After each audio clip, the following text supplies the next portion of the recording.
Welcome back to Undertale. Okay, it's time to fight Undyne and probably die a lot. But that's okay, because I have Pokemon Go, and it's basically taken over my damn life. Because let's face it, it's taken over the world at this point. Nintendo really could not have ever fucking... They could not have ever anticipated this thing getting as big as it did. But my goodness, it's actually... It made me go outside. And that's a feat in and of itself. Just trust me, I am a lazy, pasty white kid. Well, I'm not a kid anymore. It's just that's the easiest thing to say.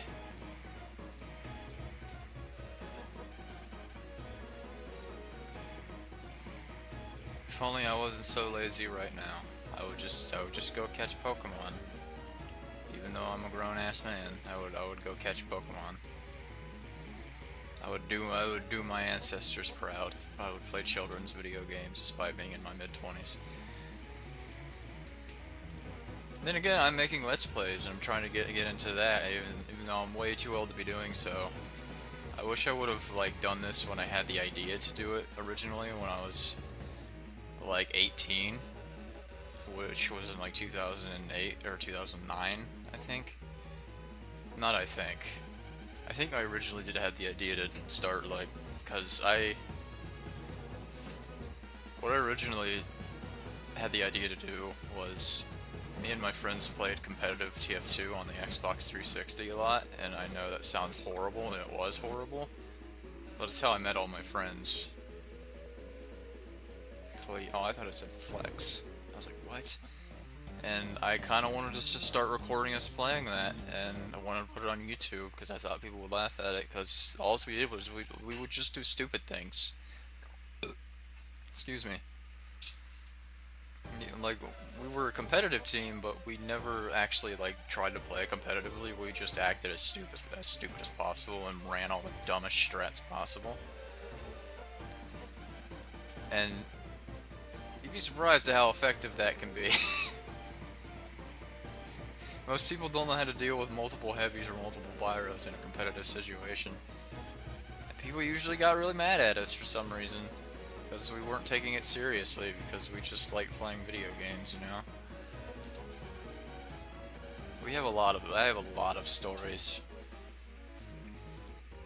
You know what, fuck it, I'm gonna tell some of those stories. Oh, Jesus. Anyway, yeah, so competitive TF2, I played that from 2009 to 2013 when well, probably more to 2014 when I got my PS4 and just canceled my Xbox Live Gold subscription. I was involved in it for a pretty long time. Mind you, it was on the Xbox, so it didn't really friggin' matter anymore, because they hadn't updated that game ever.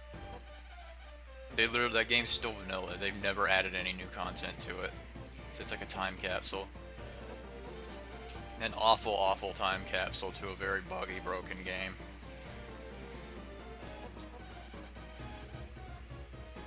I lost my train of thought, I'm sorry. This is it. I've never been good at this part, so I'm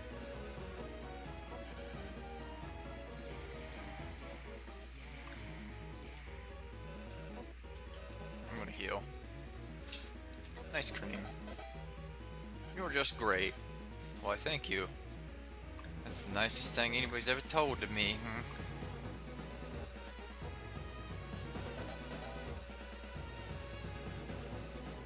I think one of my favorite stories from that is, our very first match we ever did was against... Oh, what was it against? I actually don't remember the team's name. Pokemon just popped up. Shit.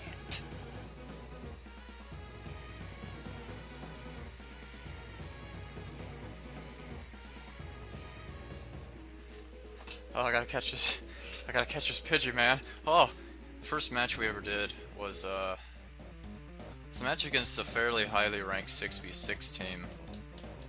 We were normally an 8v8 team, but we decided, hey, we'll play this match anyway.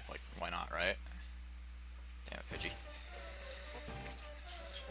So, what we did, we decided, hey, we're just gonna go complete full melee only, and a teammate of mine, that's a wonderful teammate, his name is Bonkers. Mr. Bonkers, if you would. He decided he wanted to go Axe Pyro, and mind you, this was back before they did update it to add in... There's no bridge here. Fuck you, I am Jesus. They didn't add in... Later on, about 2009 or so, 2009-ish, they added in an update where you could, like, when you host a server, you could adjust class limits and, like, turn on crits and damage spread, that kind of thing. It was the last update they ever did. That's the only thing it did. Didn't add any particularly new content or anything like that. But this was before that, so we still had crits. So Bonkers went Axe Pyro, and this boy just shat out crits. Like, he just shat them out, and he actually completely team wiped them on mid, like all of them, as an Axe Pyro. And that was the moment when we knew that Sergeant Poopers was going to be something special, and yes, that was the team's name.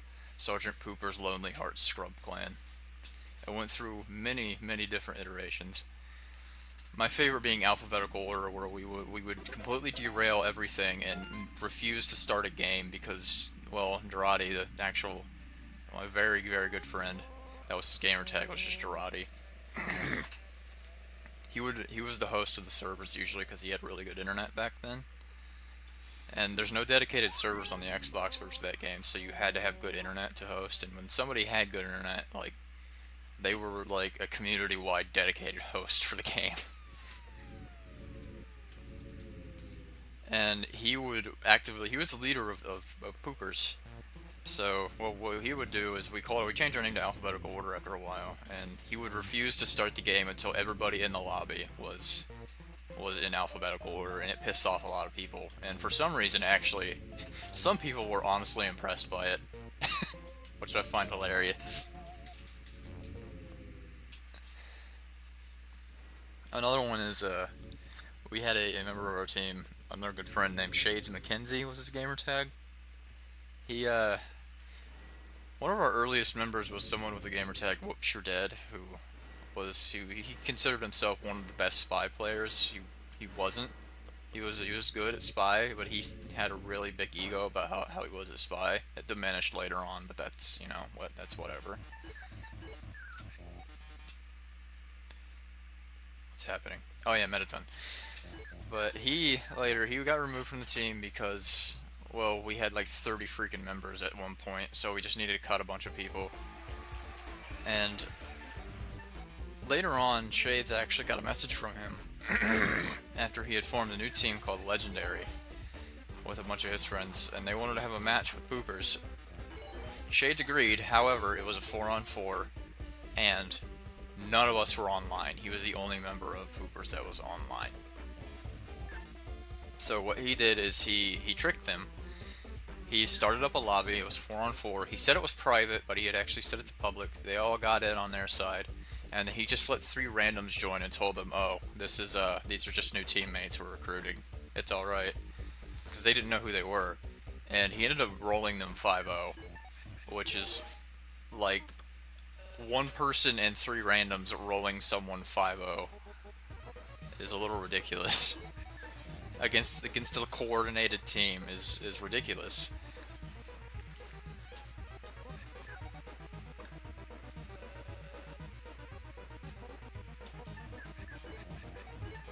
I don't think I can actually answer these.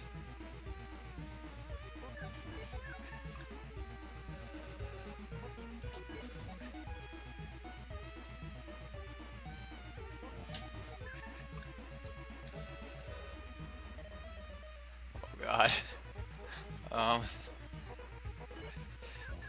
Thank God I saved, right? And yeah, he rolled them 5-0, which, like I said, a coordinated team versus 1 person and 3 randoms.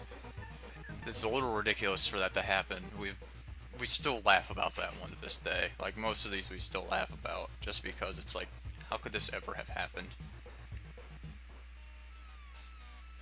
Oh, I can't die in this, okay. Oh boy, there's a lot of stories about stupid things we did. Actually, I could probably tell a lot of stories about that. God, this Venonat. Fuck you, Venonat.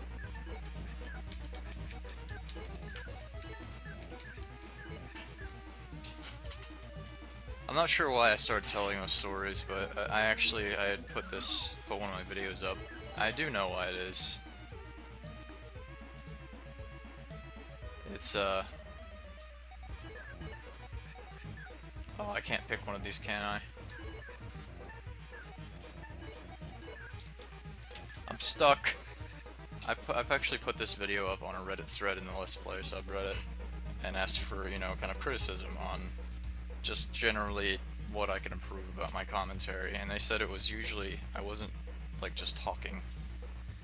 And I decided I wanted to just tell stories and be stupid and just, like, that's like it. And one of the things I did for the longest time was TF2 competitive on the Xbox.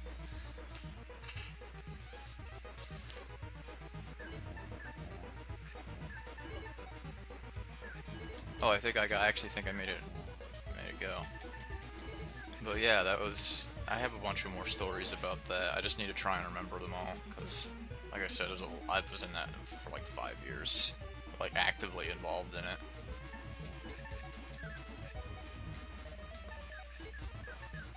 I think that'll be about it for this one. Well, I'll keep it going, you know what? I'll keep it going until this fight is over. Okay, now that'll be about it for this one. Thanks for watching. I'm a stupid doo-doo head.